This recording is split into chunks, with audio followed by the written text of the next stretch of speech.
오늘의 주요 뉴스입니다. 정부가 생활 속에서 지켜야 할 기본 방역수칙 초안을 발표했습니다. 건강거리 유지와 하루 2번 환기 등의 개인 수칙 5가지가 포함되는데 집단 방역에 대한 구체적인 지침도 차례대로 공개할 예정입니다. 코로나19 대유행이 올겨울 다시 찾아올 수 있다고 미국 보건당국자가 경고했습니다. 특히 독감 유행 시기와 겹치면서 더 치명적인 상황이 올 수 있어 지금보다 적극적인 검사와 접촉자 추적 등이 필요하다고 강조했습니다. 마이너스권으로 떨어졌던 국제 유가가 이틀 연속 폭락했습니다. 6월 인도분 서부 텍사스산 원유가 전날보다 43%나 떨어진 채 거래를 마감했는데 트럼프 대통령이 원유와 가스 산업을 지원하겠다고 밝혔지만 역부족이었습니다. 코로나19로 재택근무가 늘고 근로시간이 바뀌는 등 업무 환경이 달라지면서 직장인들의 심리도 크게 변화하고 있습니다. 업무 환경이 주는 스트레스와 이에 대처하는 방법은 무엇인지 생각연구소에서 알아봅니다.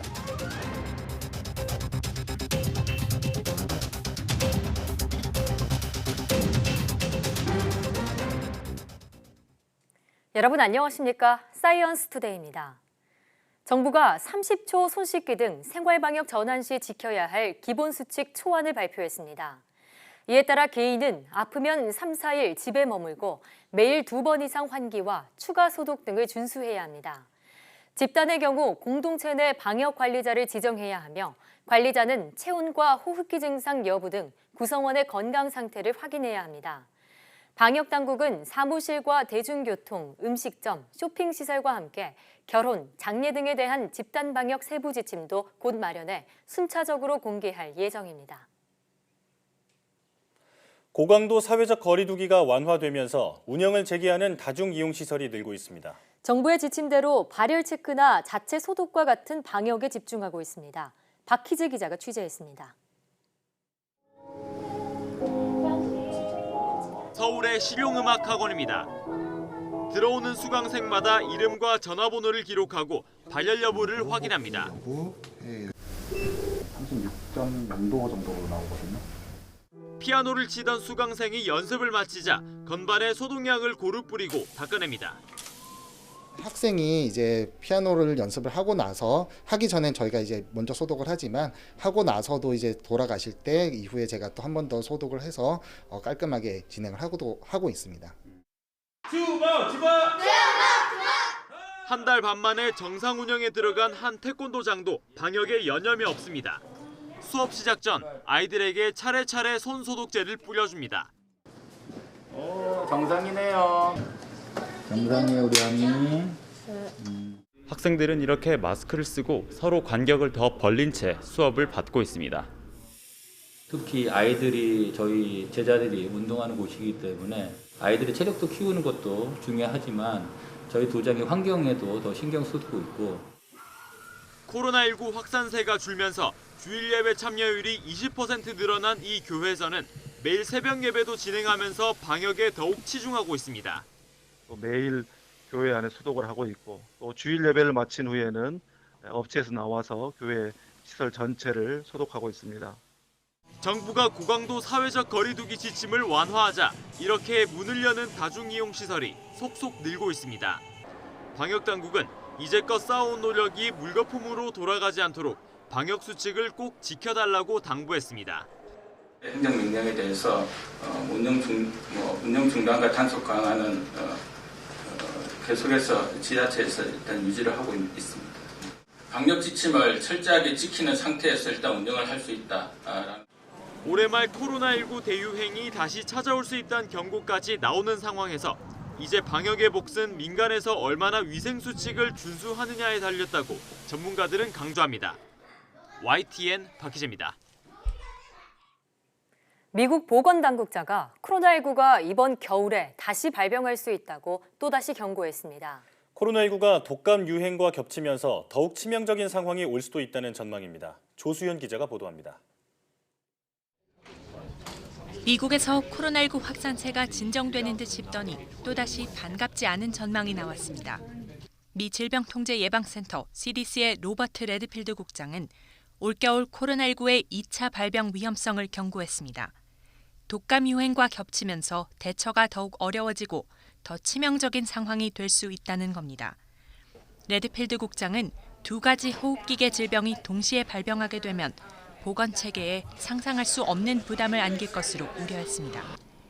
이에 따라 정부가 국민에게 독감 주사를 미리 맞도록 독려하는 것을 하나의 예방책으로 제시했습니다. 그래야 추후 입원 환자 규모를 줄이고 병원 수용력을 키울 수 있다는 설명입니다. 실제로 미국은 지난 2009년 신종플루 대유행 당시 첫 번째 확산을 봄에 겪은 데 이어 가을과 겨울에 대규모 2차 확산을 경험한 바 있습니다. 이번에도 이런 상황에 대비하려면 사회적 거리 두기로는 충분치 않다는 게 전문가들의 의견입니다. 적극적인 검사를 통해 코로나19가 얼마나 광범위하게 퍼졌는지 파악하는 동시에 접촉자 추적 등의 필요성도 제기됐습니다. 국제사회가 보낼 향후 몇 달이 코로나 바이러스에 의한 2차 대유행을 막을 소중한 기회가 될 것으로 보입니다. YTN 조수연입니다. 중앙재난안전대책본부는 코로나19 확산에 따라 급증하고 있는 국제사회의 K방역 경험전수 요청에 대응하기 위해 범정부 차원의 총괄 태스크포스를 신설하기로 했습니다. 국제방역협력 TF는 외교부 2차관 주재로 보건복지부, 질병관리본부, 행정안전부 등의 기관이 참여하며 격주로 회의를 개최합니다. 이와 관련해 윤태호 중앙사고수습본부 방역총괄반장은 현재까지 40여 개 국가에서 요청을 해왔으며 검역이나 진단, 자가격리, 치료 등에 대한 요청이 있었다고 밝혔습니다. 국제방역협력 TF는 국제사회의 협력 요청 수요와 우리가 공유해 줄 수 있는 방역 경험을 총괄, 조정하는 것이 목적이며 주제별 웹세미나, 화상회의, 정책자료 공유 등의 방식으로 협력을 시행해 나갈 계획입니다. 대구 경북을 중심으로 코로나19가 급속도로 퍼질 때 군 당국은 병사들 휴가와 외출, 외박, 면회를 모두 통제하는 초강수를 뒀는데요. 최근 감염 추세도 꺾이고 정부가 고강도 사회적 거리 두기를 완화하자 군도 2달 만에 병사들의 외출을 단계적으로 허용하기로 했습니다. 임성호 기자입니다. 지난 2월 21일 군에서 처음으로 코로나19 확진 환자가 나온 직후 군 당국은 병사들의 휴가와 외출, 외박 면회를 전면 통제하기 시작했습니다.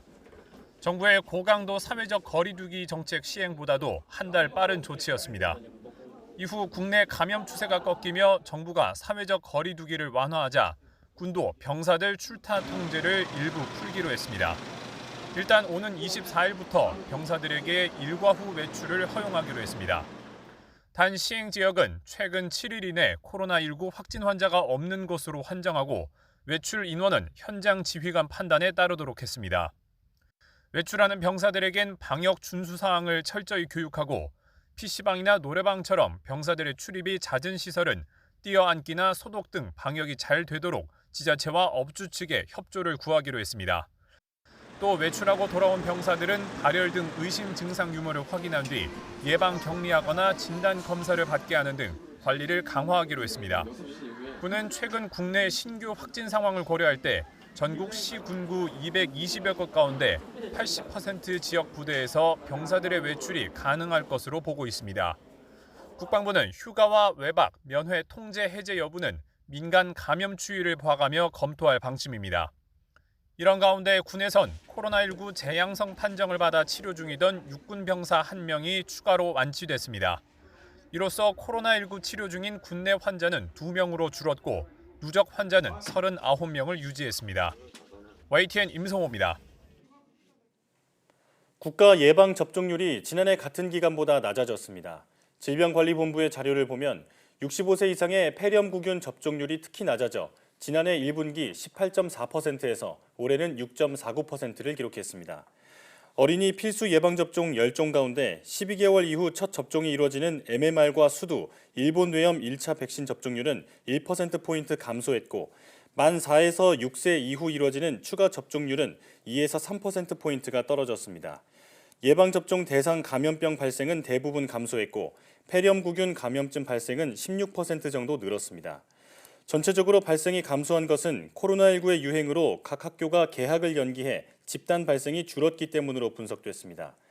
질병관리본부는 예방접종을 늦추거나 중단할 경우 코로나19가 재유행할 가능성이 큰 시기에 예방접종 대상 감염병까지 유행할 수 있다고 강조했습니다.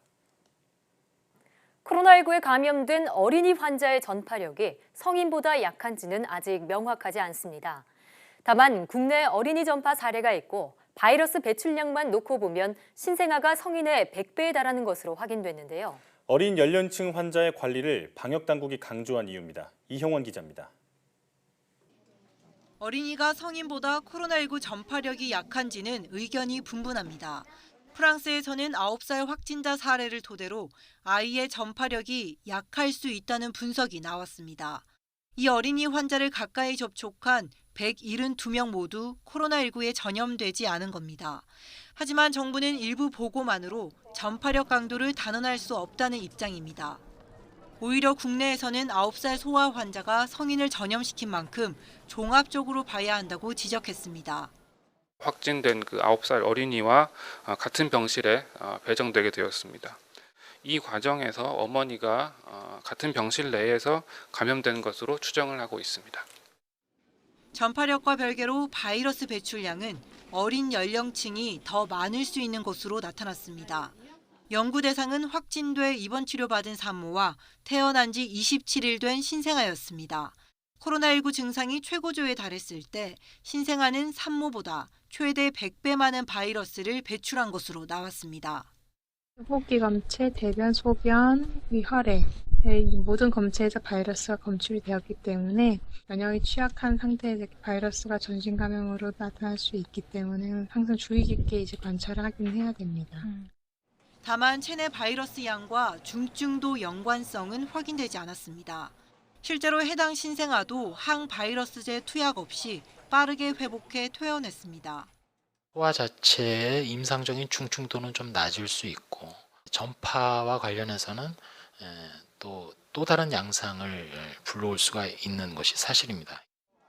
바이러스 배출이 많은 만큼 전파된다면 고령층이나 기저질환자 등 고위험군에는 치명적일 수 있다는 겁니다. 이에 어린 연령층 관리를 강조하며 의료진과 접촉자는 각별한 주의를 당부했습니다. YTN 이영원입니다. 코로나19 확산이 진정세에 접어든 이유 가운데 하나는 바로 의료진의 헌신적인 노력이 있었기 때문입니다. 하지만 코로나 사태가 길어지면서 의료진 상당수가 육체적 피로는 물론 심리적인 트라우마도 겪고 있다고 하는데요.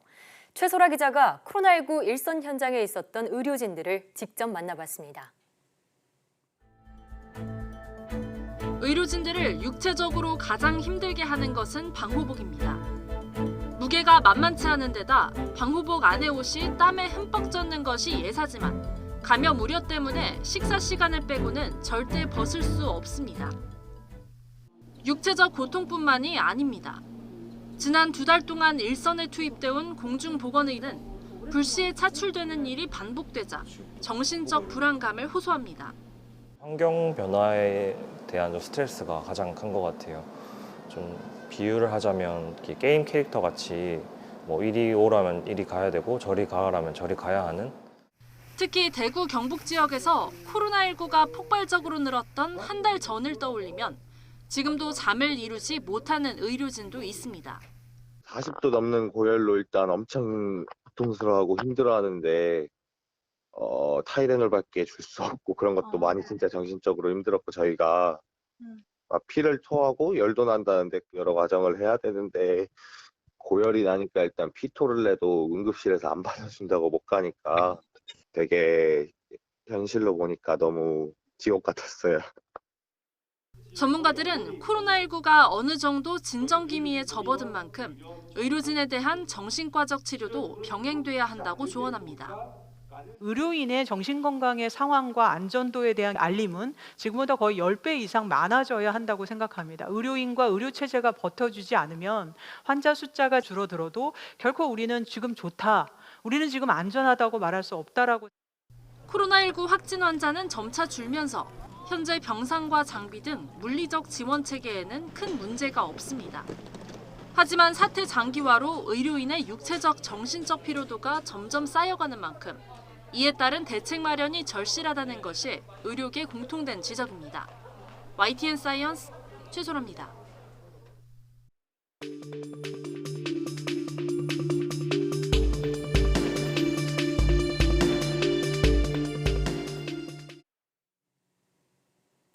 정부가 다음 달 5일까지 사회적 거리 두기를 하되 강도는 완화하기로 하면서 야외 시설들이 운영을 재개하고 있습니다.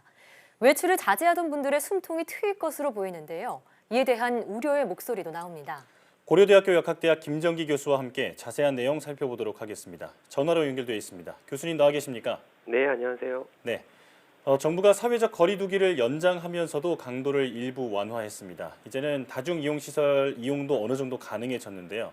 이에 대한 교수님은 어떤 의견을 가지고 계신지요? 이제 코로나19는 앞으로도 한동안 지속이 될 거라고 보고 있습니다. 그래서 방역적인 측면만을 고려했을 때는 아직까지는 사회적 거리 두기를 포함한 감염병 예방 수칙 준수는 코로나19가 지속되는 한 지켜져야 되거든요. 근데 다만 현재 2일 확진자 수가 한 자릿대로 감소했고 또 경제적인 부분도 함께 고려를 해야 되기 때문에 기존의 어떤 고강도 사회적 거리두기는 완화하되 그 보건당국이 감당할 수 있는 범위 내에서 단계별로 진행이 되어야만 향후에 혹시 발생할 수 있는 어떤 집단 감염에 대한 대응이 가능하지 않을까 이렇게 생각을 하고 있고요. 어쨌든 사회적 거리두기가 일부 완화되는 상황이라고 하는 거는 반대로 얘기하면 집단 감염 발생 가능성도 그만큼 높아진다라고 보고 있거든요. 그래서 보건당국은 더욱더 긴장을 해서 이에 대한 대응을 철저히 해야 되지 않을까 이렇게 생각을 하고 있습니다. 네. 방금 이렇게 자제했던 야외 활동이 좀 늘어나면은 집단 감염 발생 가능성도 높아질 수 있다라고 말씀해 주셨는데 이럴 때 특히 어떤 점을 주의해야 할까요? 가장 중요한 거는 기본적으로 마스크 쓰기고요. 그래서 더불어서 뭐 여러 가지 제한되고 있는 감염병 예방 수칙 준수 등을 잘 지켜야만 스스로를 보호할 수 있지 않을까 이렇게 생각을 하고 있습니다. 네. 야외 활동의 그 증가가 수치로도 나타나고 있습니다. 다음 주 황금 연휴를 앞두고 일부 숙박업소가 만실이라고 하고요.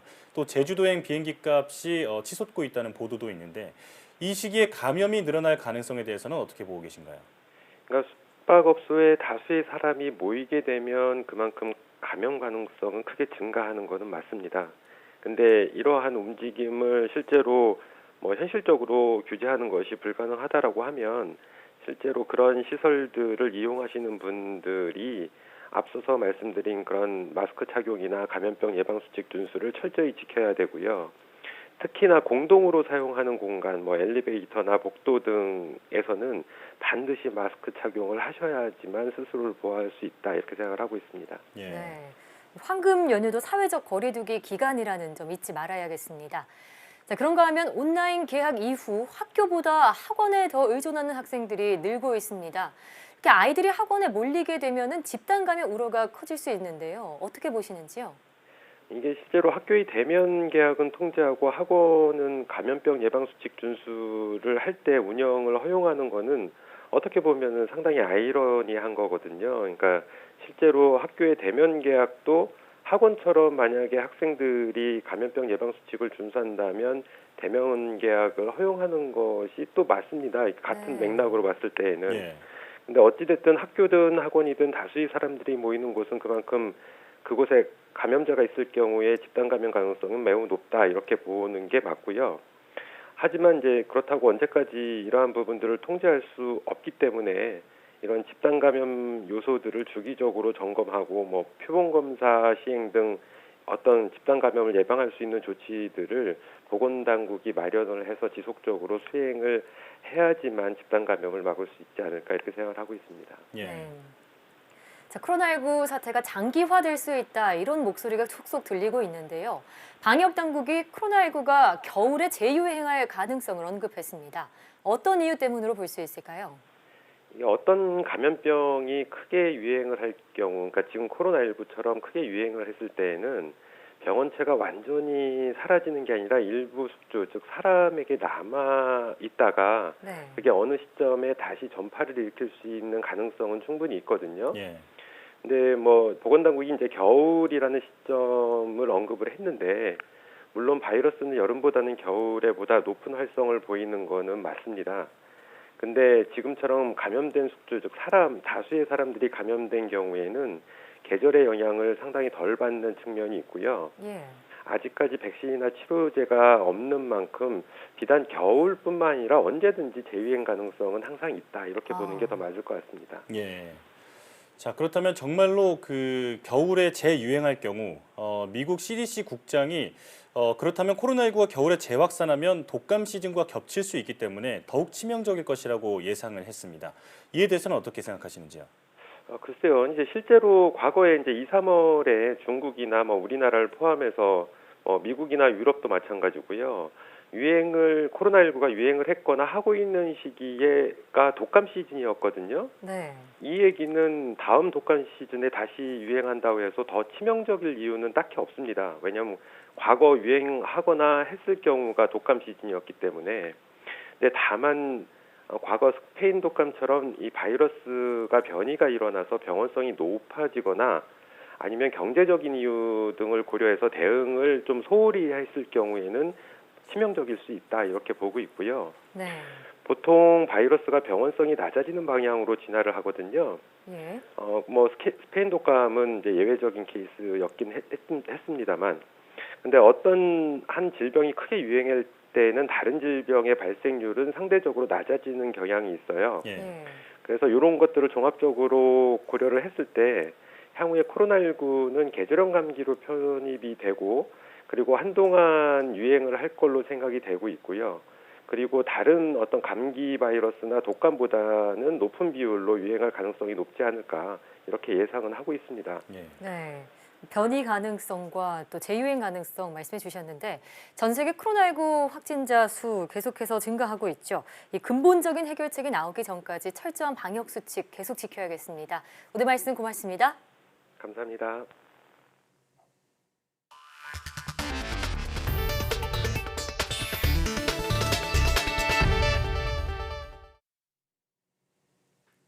전 세계 코로나19 확진자 수가 255만 명을 넘어섰고 사망자는 17만 7천여 명으로 집계됐습니다. 네, 관련 내용 그래픽으로 보시겠습니다. 유럽에서 코로나19 확산세가 조금씩 수그러들고 있지만 아직도 많은 확진자와 사망자가 나오고 있습니다. 스페인은 확진자가 전날 1,500명대로 떨어졌다 다시 4,000명 가까이 늘어 누적 확진자는 20만 4천여 명, 누적 사망자는 2만 1천여 명입니다. 이탈리아는 신규 확진자가 2,700여 명으로 누적 확진자는 18만 3천여 명, 사망자는 2만 4,600여 명입니다. 프랑스는 전날보다 조금 늘어난 2,600여 명의 신규 확진자가 발생해 누적 확진자는 15만 8천여 명, 사망자는 2만 700여 명에 이릅니다. 독일은 확진자가 전날과 같이 1,300여 명이 늘어 누적으로는 14만 8천여 명, 사망자는 200여 명 증가해 5천 명을 넘었습니다. 영국은 4,300여 명의 확진자가 추가되면서 누적 확진자가 12만 9천여 명, 사망자는 1만 7천여 명입니다. 미국은 2만 7천여 명의 신규 확진자가 발생해 누적 확진자는 81만여 명으로 늘었습니다. 특히 월드오미터 집계 기준으로 지금까지 하루 사망자로 가장 많은 2,800여 명이 숨져 누적 사망자가 4만 5천 명을 넘었습니다. 캐나다는 확진자가 3만 8천여 명, 사망자는 1,800명으로 집계됐습니다. 남미 국가 중 가장 피해가 큰 브라질에서는 확진자가 4만 3천 명을 넘어섰고 사망자는 2,700여 명으로 집계됐습니다. 이란은 확진자가 8만 4천여 명, 사망자는 5,200여 명이 됐습니다. 일본은 확진자가 390명 늘어 누적 확진자는 12,200여 명, 총 사망자는 290명이 됐습니다. 코로나19 사태에 따른 원유 수요 급감으로 국제유가가 이틀 연속 폭락했습니다. 트럼프 대통령이 전략 비축유를 구매하고 미국의 원유 가스 산업을 적극적으로 지원하겠다고 했지만 역부족입니다. 워싱턴 강태욱 특파원의 보도입니다. 뉴욕 상업거래소에서 6월 인도분 서부 텍사스산 원유가 11달러 57센트에 거래를 마쳤습니다. 전 거래일 20달러 43센트에서 8달러 86센트 43%나 떨어졌습니다. 마이너스까지 떨어졌던 5월 물도 10달러 1센트까지 회복하는 데 그쳤습니다. 브렌트유도 30%나 떨어져 20달러 선이 붕괴됐습니다. 미국 언론들은 코로나19 사태로 수요가 급감하고 공급이 넘쳐나면서 원유를 저장할 공간이 없다고 전했습니다. 바다 위에 떠 있는 초대형 유조선이나 육상 저장 시설이나 원유가 가득 찼다는 겁니다. Already we are seeing a huge amount of oil that is being put into storage right now. And imagine if the entire storage facility is going to be completely filled up. 시장 상황이 다급해지자 트럼프 대통령은 미국의 원유와 가스 산업을 적극 지원하겠다고 밝혔습니다. 에너지부와 재무부 장관에게 이들 기업과 일자리가 앞으로 보장될 수 있도록 자금 활용 계획을 세우라고 지시했습니다.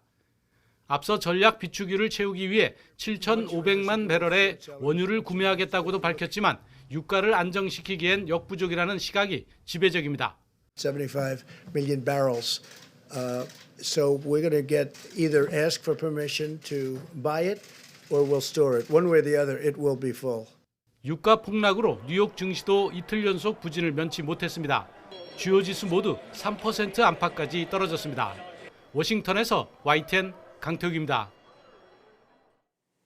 산유국들의 감산 합의에도 국제 유가가 갈수록 하락하는 가운데 오펙과 주요 산유국들이 원유 공급 과잉을 해소하기 위해 추가 조처에 나설 수도 있다는 발언이 잇따르고 있습니다. 사메르 알갑반 이라크 석유 장관은 현지 시간 21일 오펙 플러스 긴급 화상회의 뒤에 오펙 플러스는 과잉 원유를 흡수하기 위해 추가적인 조처를 취할 수 있다고 말했다고 로이터 통신이 보도했습니다. 그는 산유국에 의한 추가 조처는 원유 시장의 전개 양상과 기존 감산 합의 준수 여부 등에 달렸다고 설명했습니다. 앞서 사우디아라비아 내각도 성명을 통해 오펙 회원국과 다른 산유국들과 협력해 추가 조치를 취할 것이라는 의지를 표명했다고 블룸버그는 전했습니다. 미국 식품의약국 FDA가 사람들이 집에서 스스로 샘플을 채취할 수 있는 코로나19 진단검사 키트를 처음으로 승인했습니다. 워싱턴 포스트는 현지 시각 21일 FDA가 노스캐롤라이나의 랩코프가 개발한 코로나19 테스트 키트인 픽셀 홈 컬렉션 키트에 대해 비상 사용 승인을 내렸다고 보도했습니다. 코로나19가 의심되는 환자는 이 검사 키트를 이용해 스스로 코를 통해 샘플을 채취한 뒤 시료를 우편으로 랩코프의 연구소에 보내면 됩니다. 다만 의사의 처방이 있어야 합니다. 랩코프는 애초 이 검사 키트를 의료진과 응급요원용으로 개발했으나 앞으로 몇 주 내에 미국의 대부분 주에서 소비자들이 이용할 수 있도록 할 계획이라고 설명했습니다. 미국의 트럼프 대통령이 코로나19 사태로 일자리를 잃은 자국민을 보호하기 위해 앞으로 60일간 이민 프로그램을 중단한다고 밝혔습니다. 다만 미국에서 임시로 일할 수 있는 이른바 취업 비자에 대해서는 별도의 조치가 있을 것으로 보입니다. 보도에 박홍구 기자입니다. 전날 밤 트위터를 통해 미국으로의 이민을 일시 중단하겠다는 의사를 밝힌 트럼프 대통령. 백악관 공식 브리핑에서 일부 구체적인 방안을 공개했습니다. 코로나19로 일자리를 잃은 미국민들의 재취업을 보장하기 위해 외국인의 이민을 60일간 중단한다고 밝혔습니다. In order to protect American workers, I will be issuing a temporary suspension of immigration into the United States. 트럼프 대통령은 코로나19에 따른 봉쇄 조치로 사라진 미국인의 일자리가 새로운 이민 노동자들의 차지가 되는 것은 부당하다고 강조했습니다. 다만 기한 연장 여부 등 추가 조치는 나중에 결정할 것이라며 이번 조치는 영주권을 취득하려는 개인들이 대상이라고 밝혔습니다. This order will only apply to individuals seeking a permanent residency. In other words, those receiving green cards. 따라서 전문직 근로자에게 일시적으로 발급하는 H-1B 비자 등에 대해서는 별도의 후속 조치가 예상된다고 로이터 통신은 보도했습니다. 또 영주권 발급에 있어서도 미국 시민이 가족을 미국으로 데려오는 것은 여전히 허용될 것이라고 전했습니다. 하지만 워싱턴 포스트는 이번 발표가 국토안보부 등 주무부처와 충분한 상의 없이 졸속 발표됐다고 비판했고 민주당과 비영리 정치단체 등은 코로나19 부실 대응의 책임을 분산시키려는 시도라며 강하게 반발했습니다. YTN 박홍구입니다. 대회 개막이 1년 연기된 도쿄올림픽 조직위원회에서도 코로나19 확진자가 나왔습니다. 교도통신과 로이터 통신 등 외신 보도에 따르면 도쿄올림픽 조직위원회에서 근무하는 30대 남성이 코로나19 검사에서 양성 판정을 받아 자택 격리됐습니다. 올림픽 조직위에서 근무하는 직원이 코로나19에 감염된 사례는 이번이 처음입니다. 조직위는 확진자의 밀접 접촉자를 파악해 자가 격리 조치했고 확진자가 근무했던 층은 폐쇄하고 소독했다고 설명했습니다. 코로나19 상황이 안정되고 있는 중국에서 해외 유입 환자 1명 때문에 40명 이상이 감염됐습니다. 병원에서의 집단 감염 때문인데요. 중국은 해당 지역의 개학을 연기하고 책임자를 문책했습니다. 베이징에서 강성훈 특파원의 보도입니다. 한동안 조용했던 중국 북부 헤이룽장성 하얼빈시에 다시 코로나19 비상이 걸렸습니다. 발단은 지난달 19일 미국에서 돌아온 22살의 유학생 한모 씨. 2주간 자가격리를 마치고 외출에 나섰다가 지난 11일 뒤늦게 양성 판정을 받았습니다.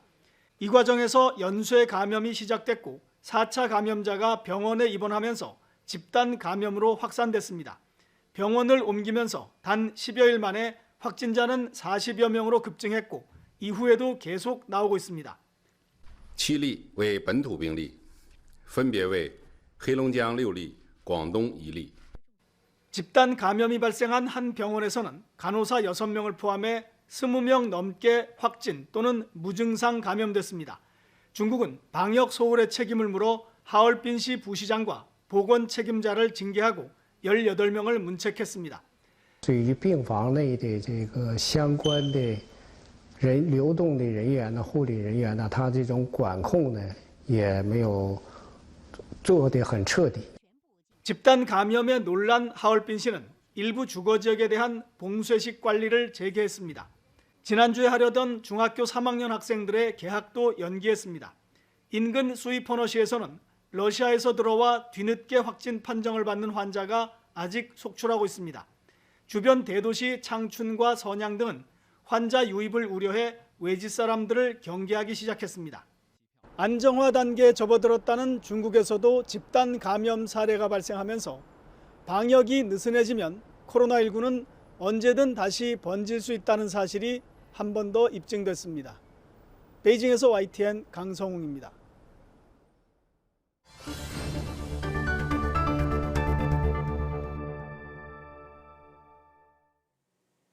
재미난 실험을 통해 일상 속 과학을 탐구해보는 오늘의 과학실 시간입니다. 스타킹을 떠올려 보면 잘 찢어지고 쉽게 구멍이 나죠. 그런데 스타킹도 용도에 따라 더 강하게, 더 따뜻하게 만들 수 있다고 합니다. 바로 화면으로 만나보시죠. 여성이 처음 스타킹을 착용하게 된 것은 영국에서 양말 제조기를 발명하면서 시작됐다고 합니다. 하지만 중세시대 스코틀랜드에서 남성 귀족들이 사냥할 때 타이츠를 입고 사냥을 했는데요. 그 타이츠가 스타킹의 시조라고 하네요. 그래서 오늘 스타킹에 숨겨진 과학에 대해서 한번 알아보겠습니다. 기본 스타킹은 가닥 개수가 적은 필라 원사를 사용하고 두꺼운 스타킹은 나일론이 섞인 굵은 원사를 사용합니다. 그리고 압박 스타킹은 굵은 스판덱스 원사와 나일론 원사를 사용하는데요. 스타킹 원사는 탄성이 좋은 나일론과 복원력이 좋은 스판덱스 원사가 섞인 형태를 말하는데 합성 섬유의 굵기에 따라 스타킹의 용도와 기능이 달라집니다. 또 실의 굵기에 따라 비치는 정도도 달라진다고 하네요. 그럼 이 스타킹을 가지고 실험을 해보겠습니다. 자, 스타킹의 보온성을 확인해 보겠습니다. 한쪽은 맨다리로, 반대쪽은 스타킹을 신었습니다. 그리고 체온을 재봤는데요.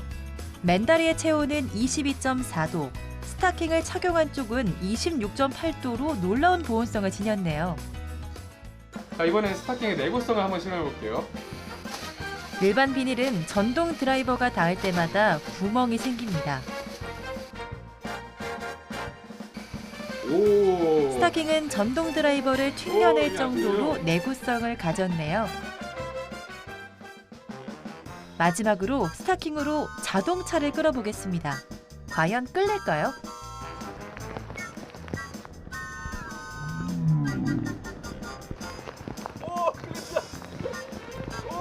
쉽게 찢어진다고 생각했던 스타킹인데 자동차를 끌다니 엄청나게 튼튼하네요. 색깔도 종류도 모양도 다양한 스타킹.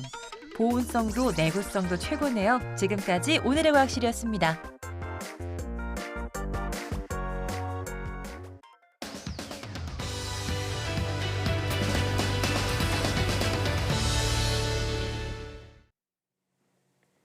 유형 유연 근로시간제는 근로시간을 탄력적으로 운영하는 제도를 말합니다. 코로나19의 확산으로 최근 기업에서 많이 도입되고 있는데요. 오늘 생각연구소 시간에서는 기업 문화의 변화에 담긴 심리에 대해 알아보도록 하겠습니다. 연세대학교 심리학과 이동기 교수와 함께합니다. 교수님 어서 오세요. 네, 안녕하십니까. 네, 요즘 뭉치면 죽고 흩어지면 산다라는 말이 나올 정도로 네. 코로나19 때문에 유연 근무제를 시행하고 있는 회사가 많이 늘고 있습니다. 예기치 않은 감염병 사태 때문에 인류가 한 번도 걸어보지 못한 길을 가고 있다라는 얘기가 있는데 특히 근무 환경을 크게 바꾼 것 같아요. 네, 아무래도 이게 사실 유연 근무제 얘기가 나온 거 실시된 건 20년이 넘었다고 해요. 예. 근데 아직까지 최근까지도 이게 도입된 건 별로 없었잖아요. 네. 근데 이번에 코로나19 때문에 이게 됐다는 거 아닙니까? 그러니까 일종의 상당히 그 영향이 크다는 걸 알 수 있는데 20년 넘게 일종의 9 to 6, 아침 9시에 출근해 갖고 6시 퇴근하는 게 익숙했었는데 이제는 재택근무하는 것도 상당히 많잖아요. 그렇죠. 이게 하나의 어떤 노동 고용 혁신이 이루어졌다. 이렇게 얘기를 하고 있고요. 어떤 분들은 스마트 워크 시대의 뉴 노멀, 새로운 상식으로 자리매김했다. 이렇게 얘기하기도 합니다. 예. 사실 말씀하신 것처럼 재택근무 같은 유연 근무제를 처음 도입한 기업들도 많았을 텐데요. 여러 가지 시행착오도 있었을 텐데 생각보다 직장인들의 만족도가 높게 나타났다고요? 네, 그게 2월 마지막 주부터 이제 주로 IT 기업부터 선도적으로 이걸 많이 해서 많이 확장이 됐는데요. 휴넷이라고 하는 곳에서 직장인 대상으로 636명 대상 설문조사를 해봤어요. 네. 재택근무를 경험한 다음에 얼마나 만족하십니까? 이렇게 물었더니 5점 만점에 평균이 3.8점, 거의 4점 가깝다는 꽤 거예요. 높네요. 네, 보니까 4점이 52%, 상당수가 반 이상이 4점이고요. 예. 그래서 3점이 24.5%, 그리고 5점을 준 사람도 16.3%. 제가 이걸 합쳐보니까 약 92.8%가 상당히 긍정적으로 반응을 했다는 거죠. 그 이유가 궁금한데요. 네, 이렇게 아무래도 이제 이게 보면은 출근 하나 안 하나 별로 차이가 별로 없다. 어차피 일하는 건 마찬가지고. 예. 그다음에 효율성에 대해서 상당히 별다른 걸 모르겠다 이런 반응이 있고요. 불필요한 이동 시간 자체가 줄어들고, 예, 그다음에 또 하나는 내가 원하는 시간에 맞춰서 업무를 할 수 있다는 그런 장점들이 있는 거죠. 실제로 재택근무를 경험한 직장인 그 퍼센트를 보니까 약 46.9%가 그 얘기를 했어요. 이게 긍정적으로 얘기를 했다고요. 전반적으로. 네. 그렇군요. 자, 그러다 보니까 이 저녁이 있는 삶을 바이러스가 강제로 가져다 줬다. 이런 이야기도 우스갯소리로 나올 정도인데 자, 하지만 이렇게 갑작스러운 업무 패턴의 변화를 오히려 또 불편하다고 하는 사람도 많이 있을 것 같거든요. 어떤가요? 네, 이게 물론 개인차도 되게 많이 있을 것 같고요. 휴넷 때 설문조사에서도 그걸 물어봤는데요. 재택근무에 대해서 솔직하게 좀 어떻게 생각하느냐 이렇게 또 물어봤더니 출퇴근 구분이 없어서 일을 더 많이 했다. 오히려. 네, 오히려 일이 더 많아졌다 이렇게 말한 사람이 28.6%, 약 30% 조금 미만 정도 되고요. 그다음에 이제 또 하나는 그러다 보니까 이게 일하는 건지 가정인지 소위 말하는 워라밸 이거가 균형이 무너졌다. 이렇게 얘기를 하는 분들도 계시고요. 생각만큼 집중을 잘 못하겠다. 생산성이 잘 안 오른다. 예, 이런 반응들도 있었습니다. 그래서 그러니까 불편함 호소하는 사람들도 상당수가 있었고요. 이게 아무래도 원래 이게 집에서 이걸 하려면 업무하는 공간, 그다음 가정일 하는 공간이 분리돼야 되잖아요. 근데 그렇게 집이 큰 사람은 거의 없잖아요. 그러니까 이게 공간이 혼재되어 있어서 힘든 부분이 있고요. 집중력이 상당히 떨어진다는 얘기인데 또 하나 재밌는 거는 한국 기업에서는 얼굴을 보고 일을 해야 일할 맛이 난다. 대면으로요. 네, 대면 문화가 있잖아요. 그러다 보니까 혼자 만약에 이제 재택근무를 하루씩 이렇게 돌아가면서 하잖아요. 그러면 재택근무하는 사람들이 소외감을 느낄 수도 있대요. 오히려 이렇게 서로 만나가지고 소통을 빨리빨리 못하게 되니까 좀 답답하다 이런 반응들도 있는 것 같습니다. 그렇군요. 그러니까 일하는 곳과 쉬는 곳, 일터와 집의 공간이 좀 모호해지면서 거기서 오는 스트레스를 느끼는 분들도 꽤 많군요. 자, 그럼 이러한 심리가 업무에는 어떤 영향을 미치게 될까요? 네, 이게 아무래도 일할 때 몸은 집에 있지만 마음은 회사에 있는 것처럼 해야 되니까 이게 혼란스럽잖아요. 예, 그래서 이제 업무에 익숙한 장소가 아닌 데서 업무를 보려고 하니까 이 업무 모드로 전환이 잘 안 된다는 말이 많고요. 그다음에 그러니까 이게 침대와 사무실 책상 간에 구분이 되어 있어야 될 텐데 이게 막 혼재된 느낌이 있어서 일의 능률이 떨어진다는 얘기인데 심리학 실험이 물론 실제로 업무와 관련된 실험은 아니고 학습의 효과에 대해서 본 게 있었는데요. 1975년도에 영국 심리학자 고든과 베들리라고 하는 사람이 재미있는 실험을 했어요. 잠수부들을 대상으로 단어를 이렇게 암기하게 하는 거를 과제를 줬는데 하나는 물속에 20피트 물속에서 단어를 암기하게 하고 하나는 물 밖에 나와서 단어를 암기하게 한 다음에 나중에 단어가 얼마나 잘 회상되느냐, 재인되느냐 이걸 알아봤더니 물 속에서 단어를 암기한 사람은 물 속에 들어갔을 때 다시 단어가 더 잘 생각이 났고요. 예. 물 바깥에서 학습한 사람은 물 바깥에서 단어를 재인했을 때 훨씬 회상률이 높았다고 합니다. 예. 이게 이제 이걸 혼동하면 안 되는데, 그러니까 뭐 재택근무가 좋다. 또는 회사에서 계속 있는 게 좋다 이게 아니라 어떤 특정한 업무를 오랫동안 그쪽에서 하게 되면 그 학습했던 그것이 생산성으로 이어질 확률이 더 높다는 거죠. 예. 만약에 재택근무도 계속 한다면은 지속적으로 하게 됐을 경우 효과가 있을 수도 있습니다. 예. 자, 직장인들의 근로 환경이 이 코로나19로 인해서 확 변한 그 이야기를 하고 있는데 지금 이런 큰 변화가 그 심리적인 경계가 허물어지고 있는 그런 계기가 되지 않았나 이런 생각이 들거든요. 어떻게 보시나요? 네, 이게 그 경계가 허물어져서 좋은 것도 있고 좋지 않은 것도 있고 그런데요. 이렇게 아까 잠깐 제가 그 말씀 뱉었는데 이게 예를 들어서 아이를 육아하는 것과 그다음 회사 업무를 보는 거 이게 어떻습니까? 경계가 혼동되면은 일이 2배인 것 같은 느낌이 들 수도 그럴 수 있을 있거든요. 것 같아요. 예, 그런 점에서 좀 어려움이 있는데 사실 그럼에도 불구하고 실제로 뭔가 이거를 그 코로나19로 인해서 재택근무를 해본 경험이 100마디 이렇게 뭐 말을 하거나 듣거나 이런 것보다 훨씬 강력한 효과를 볼 수도 있습니다. 뭐냐면 실제로 재택근무를 해보니 처음에는 재택근무가 되게 부정적이었는데 해보니 오히려 나름 괜찮네. 나쁘지 않더라. 근데 이렇게 생각하는 분들 있잖아요. 네. 이렇게 되면 그 우리가 이제 심리학에서 말하는 인지 부조화가 생기는 거죠. 재택근무는 안 좋다 이렇게 생각했는데 해보니 그렇지 않네. 예. 이 두 개가 서로 간에 부조화를 일으켜요. 아, 네. 그러면 한쪽으로 맞추려고 하는 경향이 있어서 이럴 때는 대개가 새롭게 체험해본 쪽으로 갈 가능성이 많습니다. 그러니까 재택근무를 하는 게 괜찮다.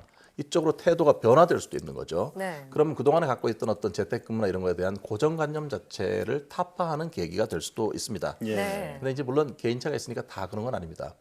해보니까 별로 안 좋았다 이렇게 생각하는 사람은 기존에 재택근무 안 좋아 이 생각을 또 공고하게 하는 경우도 있거든요. 문제는 재택근무를 했을 때 얼마나 생산성이 오르는가, 또 업무의 질 이런 것들이 이제 하나의 조절 변인이 될 수 있겠습니다. 예. 저처럼 정말 갑작스러운 감염병 사태로 인해서 일터에서뿐만이 아니라 우리의 일상생활 속에서도 많은 변화가 나타나고 있습니다.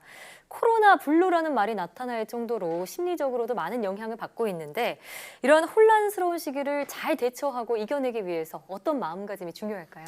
네, 무엇보다 이제 혼자 고립되어 있다는 느낌을 갖지 않는 게 중요한 것 같아요. 예. 그래서 사실은 충분히 불안할 만한 상황이다라고 하는 것들을 받아들이고요. 예. 두 번째, 이게 나 혼자만 겪는 일은 아니잖아요. 우리 모두 함께 이걸 이겨내고 함께 경험하고 있다. 네. 이 생각을 하는 게 중요할 것 같고요.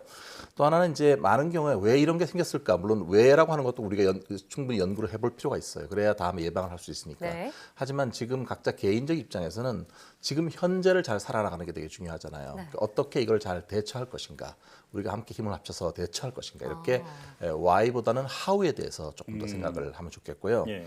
그다음에 이번 일을 계기로 코로나19가 지나간다고 하더라도 뭐 청결이라든지 어떤 감염병 예방이라 수칙이라든지 이런 것들은 좀 일상화돼서 얘기를 하면 좋겠어요. 그래서 훨씬 더 대비를 더 잘할 수 있도록 우리가 노력을 함께 계속 지속해야 되겠습니다. 예.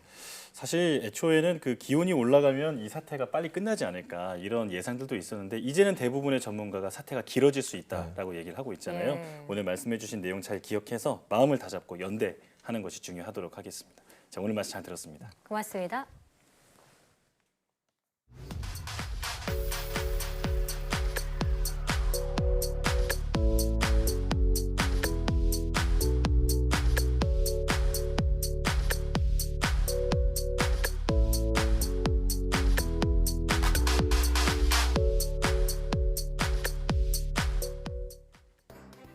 정부가 생활 속 거리두기 지침을 발표했습니다. 이 가운데 거리는 멀어져도 마음은 가까이라는 말이 가슴에 와닿는데요.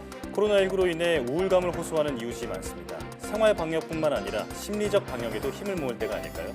코로나19를 극복하는 가장 강력한 방법은 모두의 협력과 연대라는 것을 기억해야겠습니다. 사이언스 투데이 오늘 저희가 준비한 소식은 여기까지입니다. 함께해 주신 여러분 고맙습니다.